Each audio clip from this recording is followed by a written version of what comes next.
Good morning, Radhe Radhe. তোমাদের সবাইকে জানাই কৃষ্ণ বৃন্দাবনের একটি নতুন ব্লগে অনেক অনেক স্বাগত। তো অনেক দিন পর ভিডিও আবার শেয়ার করছি। আমার না একদমই রেগুলারিটি মেনটেন করা হয়ে উঠছে না, কারণ ঠাকুর বিষয়ক ভিডিও একটু তো ভাবনা চিন্তা করেই ছাড়তে হয়, তোমরা তো জানোই। তো চলো, গোপাল কিন্তু এখনও নিজের ঘরে চলে এসছে। তো চলো আজকে সকালবেলা গোপালকে সুন্দর করে তুলে নিই। আর এখন বাজে ওই প্রায় 8টা সাড়ে 8টা মতো। আমি এখন থেকেই পুজোটা করছি। আর আজকে তোমাদের সাথে শেয়ার করব, এটা কিন্তু রথযাত্রার দিনের ভিডিও। হ্যাঁ জানি একটু ভিডিওটা মানে ছাড়তে দেরি হয়ে গেল, তার কারণ হচ্ছে রিসেন্টলি আমরা একটু ঘুরতে গিয়েছিলাম, তাই ভিডিওটা তোমাদের সাথে শেয়ার করা হয়ে ওঠেনি। তো চলো এখনই শেয়ার করি, যেহেতু ভিডিওটা করেছি। আর তোমরা যেহেতু ঠাকুর বিষয়ক ভিডিও দেখতে এত পছন্দ করো, তো তোমাদের জন্য এই ভ্লগটা স্পেশালি বানানো। তো এখন আমি সকালবেলা দেখো, আজ যেহেতু রথযাত্রা, তো রথযাত্রার দিন আমি দই, ঘি, মধু, শর্করা, দুধ, তো এই সব দিয়ে পঞ্চামৃত বানিয়ে নিচ্ছি। আর আজকেই পঞ্চামৃত দিয়েই গোপাল সোনাকে আর আমার জগন্নাথ দেবকে স্নান করাবো। তো সেই সমস্ত কিছুই তোমাদের সাথে শেয়ার করেছি। আর অবশ্যই কিন্তু তোমাদেরকে বলেছিলাম যে তোমরা কিন্তু কোয়েশ্চেন করতে থাকো। 700 সাবস্ক্রাইবার হলে কিন্তু আমি অবশ্যই গোপালের বিষয়ে তোমাদের যদি কিছু জানার থাকে, তাহলে সেগুলো আমি অবশ্যই তোমাদের সাথে শেয়ার করব। তো চলো এখন আমি এই যে পঞ্চামৃত দেখতেই পাচ্ছ বানিয়ে নিয়েছি। আর এবার আমি সুন্দর করে গোপাল সোনা ও জগন্নাথ দেবকে স্নান দেব। তো ওং নমো ভগবতে বাসুদেবায়, এই মন্ত্র দিয়েই আমি গোপাল সোনাকে স্নান দিয়ে থাকি। তো সেটা তো তোমরা সবাই জানো। তো দেখো আমাদের দুষ্টু গোপাল সোনাকে কত সুন্দর লাগছে। হ্যাঁ জানি গোপালের অঙ্গরাগটা অনেকটাই উঠে এসেছে। আমি খুব তাড়াতাড়ি গোপালের অঙ্গরাগটা করে নেব, কারণ একেবারেই তোমরা তো বোঝোই যে অঙ্গরাগ করতে গেলে কতটা মানে সময় সাপেক্ষ জিনিস। তো এই সময়টাই খুব অভাব হয়ে দাঁড়িয়েছে। আর তারপর যেহেতু পা মুড়ে বসতে আমার এখন একটু অসুবিধা হয়, তো সেক্ষেত্রে একটু তো সমস্যা হয়ে যায়। মানে গোপাল সোনার অঙ্গরাগ করতে গেলে তো অনেকটা টাইম সাপেক্ষ, তো সেই জন্যই আমি একটু লেট করছি আর কি। এই যে গোপাল সোনাকে সকাল সকাল দেখো সুন্দর করে সাজিয়ে নিয়েছি। আর জুয়েলারি যা মানে অনেক দিন থেকে ছিল, সেগুলো অনেকটাই নষ্ট হয়ে এসছে। গোপালের সমস্ত জিনিসই আবার আমাকে নতুন করে কিনতে হবে। তো সামনেই জন্মাষ্টমী আসছে, তখন গোপাল সোনার জন্য অনেক কিছু কিনবো, আর তোমাদের সাথে সেটাও শেয়ার করব। এই যে দেখো, আর আমার জানো তো একটা ইচ্ছা আছে, সেটা না আগে থেকে ইচ্ছা, অনেক কিছু বলবো না, কারণ যখন হবে যদি সেটা পূর্ণ হয় তোমাদের সাথে অবশ্যই সেটাও শেয়ার করব। এখানে আমি আমার জগন্নাথ দেব, দাদা বলরাম এবং সুভদ্রা মাতাকে নিয়ে চলে এসেছি। আর এদেরই আমি সুন্দর করে এখন পঞ্চামৃত দিয়ে স্নান দিচ্ছি। আর তোমরা তো জানোই যে রথযাত্রা এত সুন্দর পবিত্র একটা মানে আমাদের মানে সমস্ত পবিত্র একটা জিনিস, যে সেটা কিন্তু আমাদের এখানে না সবচেয়ে আনন্দের বিষয় হচ্ছে, এখানে মায়াপুর ইস্কনের যে রথ, সেই রথের কিন্তু একটা মানে রথ হয়েছে নতুন করে।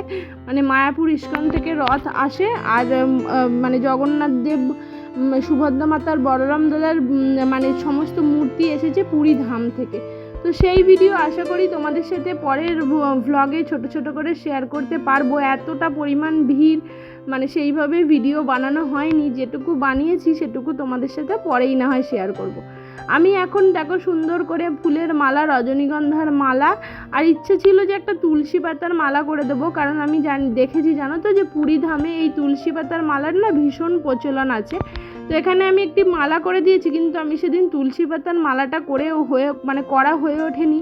সংসার এমনই একটা মায়ার জায়গা না, যেখানে ঢুকে গেলে তোমার বেরোনোর আর কোনো রাস্তা থাকে না। যতই ইচ্ছা থাকুক যে ঠাকুরদেরকে অনেক টাইম দিয়ে পুজো করব, তাদের সাথে সময় কাটাবো, কিন্তু সেটাই সাংসারিক চাপে হয়ে ওঠে না। কারণ এই যে মানে এরপরই আমার মেয়ের ডান্স ক্লাসে নিয়ে যাওয়ার আছে, তো সেই জন্য খুবই তাড়াতাড়ির সাথে পুজোটা তোমাদের সাথে শেয়ার করেছি।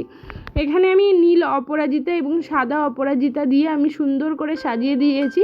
আর তারপর আমি দিয়ে দেব হচ্ছে তুলসী পাতা, যেটা খুবই মানে নেসেসারি জগন্নাথ দেবের পূজাতে। তো আমি এখানে আমার গাছের তুলসী পাতা তুলে তোমাদের মানে জগন্নাথ দেবকে আমি পুজো দিয়ে নিয়েছিলাম। আর তোমাদেরকে আমি কোনো একদিন দেখাবো যে জানো তো একটা জিনিস আমি শুনেছি ছোটোবেলা থেকে, যে যেখানে শ্রীকৃষ্ণ বা শ্রীকৃষ্ণের যে কোনো স্বরূপ বা নারায়ণ মানে যে কোনো স্বরূপের যেখানে এতটুকু হলেও আশীর্বাদ থাকে, সেখানে তুলসী মাতা খুব ভরে ভরে হয়, মানে সেই বাড়িতে তুলসী মাতা খুবই ভরে ভরে হয়। তো সেদিক থেকে যদি এই কথাটার মধ্যে সত্যতা থেকে থাকে, আমি তো শুনেছি, সেদিক থেকে বলতে গেলে আমি খুবই লাকি যে আমার বাপের বাড়ি এবং আমার নিজের বাড়ি সেখানে না তুলসী গাছ কোনো দিন বসাতে হয়নি। এতটা পরিমাণ তুলসী গাছ হয় যে শেষ পর্যন্ত মানে আনাচে কানাচে এত হয়, আমাকে কিছু কিছু তুলসী গাছ বা পাতা আমাকে তুলে মানে করে দিতে হয়। তো সেই দিক থেকে অনেক লাগি। তোমাদের সাথে সেই তুলসী বৃন্দাবন বলা হয় যে যেখানে তুলসী মাতা বিরাজমান, সেটাই হচ্ছে মধুর বৃন্দাবন। তো তোমাদের সাথে আমি সেই মানে আমি একদিন শেয়ার করব যে আমার বাড়িতে কীরকম তুলসী গাছের মানে এত তুলসী মাতার প্রায় প্রচুর তুলসী গাছ এখানে উপস্থিত। আর তুলসী মাতাও হয়তো ভাবে যে এখানে কৃষ্ণের পুজো হয়, তো কৃষ্ণের পুজোয় তুলসী পাতা তো একদম মানে অবশ্যই চাই, তো তাদের যাতে আমার কোনো অসুবিধা না হয় তুলসী পাতার। তো সেই জন্য কিন্তু তুলসী মাতা খুবই সুন্দরভাবে আমার বাড়িতে বিরাজমান। তো এখানে আমি ফলগুলো কেটে নিচ্ছি। ইচ্ছা ছিল যে আমি কিছু ভোগ বানিয়ে দেবো, কিন্তু সেটা পারিনি। আর যেটা আমি পারি না তোমাদের সাথে ভিডিওতে কিন্তু আমি বলে দিই, আমি একেবারেই তোমাদেরকে কোনো ফেক জিনিস মানে আমি যেটা নই সেটা দেখানোর চেষ্টা একেবারেই করি না, কিংবা এই ভিডিও বানাই বলেই আমি এইভাবে পুজো করি, না হলে আমি নর্মালি দিনে পুজো করি না এরকমও নয়। তোমাদের সাথে আমি সেইভাবেই তোমাদের সাথে শেয়ার করি, আর আমি যেভাবে পূজা করে থাকি সেভাবেই তোমাদের সাথে শেয়ার করি। দেখবে আমি কিন্তু কোনো আগে থেকে কোনো আপডেট ভিডিও বা কিভাবে পূজা করবে কিভাবে করবে না এরকম ভিডিও কিন্তু আমি আমার চ্যানেলে দিই না, কারণ আমি অতটাও মনে করি না যে আমি অনেক কিছু জানি। আমি শুধু যেভাবে পূজা করি সেই পূজা পাঠ রিলেটেড ভিডিওই আমি তোমাদের সাথে শেয়ার করে থাকি। আর তোমাদের অনেক ভালোবাসায় তোমরা পুজো পাঠ রিলেটেড ভিডিওগুলো ভালোবাসো, তো তার জন্য অনেক অনেক ধন্যবাদ। আর এখানে আমি দেখো আমি সুন্দর করে আমার সকল ঠাকুরদেরকে মানে একদম মালা টালা পরিয়ে একদম সুন্দর করে সাজিয়ে নিয়েছি। এখানে আমি ঠাকুরদের ভোগটাও দিয়ে দিয়েছি। আর এবার আমি করে নেবো হচ্ছে আরতি। আর এখানে আমার মানে ঠাকুরদের থালায় আমি তুলসী পাতা, গ্লাসে মানে জল যে দিয়েছি সেখানে তুলসী পাতা সুন্দর করে দিয়ে নিয়েছি। আর এবার আমি আমার মানে পূজাটা শুরু করব হচ্ছে আরতিটা, যেটা খুব মানে আমার তো খুব ভালো একটা মানে লাগে যে আরতি নিজে করতেও ভালো লাগে, আর কোনো মন্দিরে গিয়ে আরতি হলে সেটা দেখতেও খুব ভালো লাগে। তো সেটাই এখন করব। এখন আমি দেখো আমার ঠাকুরদেরকে ভোগ অর্পণ করে দিয়েছি, আর এবার আমি করব আরতি। তোমরাও আরতি দর্শন করো বন্ধুরা, আর জগন্নাথ দেবের কৃপায় তোমাদেরও অনেক অনেক ভালো হোক।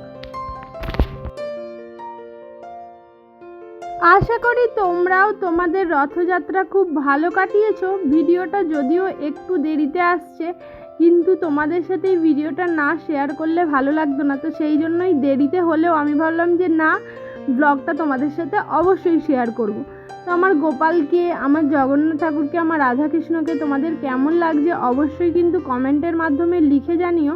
আর এবার আমি আমার আরতিটা শুরু করব। আরতিতে মানে অন্য কিছু না, দেখতে পাচ্ছি যে এই জিনিসটা কালো হয়ে গেছে, কারণ বেশ কিছু দিন না আমি যেহেতু করতে পেরেছিলাম না, তো আমি যতই চেষ্টা করি না কেন ওই বাসনটা থেকেই কালো ভাবটা ওঠাতে পারছি না।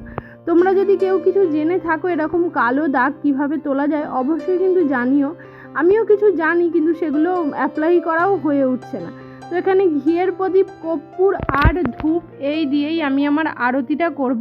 তো চলো তোমরাও আরতি দর্শন করতে থাকো। এখানে আমি আমার রাধাকৃষ্ণের আরতিটা সুন্দরভাবে করে নেওয়ার চেষ্টা করেছি। আর তোমাদের সাথে মানে এমনি ভয়েস কেন দিতে পারছি না, তার কারণ হচ্ছে যে আমাদের পাশের বাড়িতেই চলছিল হচ্ছে গান, প্রচণ্ড লাউডলি গান চলছিল, যে আমি কোনোভাবেই তোমাদের ঠাকুরের আরতির সাউন্ডটা দেবো সেটা সম্ভব হয়ে উঠছিল না। তো প্রথমে আমি কর্পূর দিয়ে আরতিটা করে নিলাম, আর তারপর আমি ঘিয়ের প্রদীপ দিয়ে আরতি করব।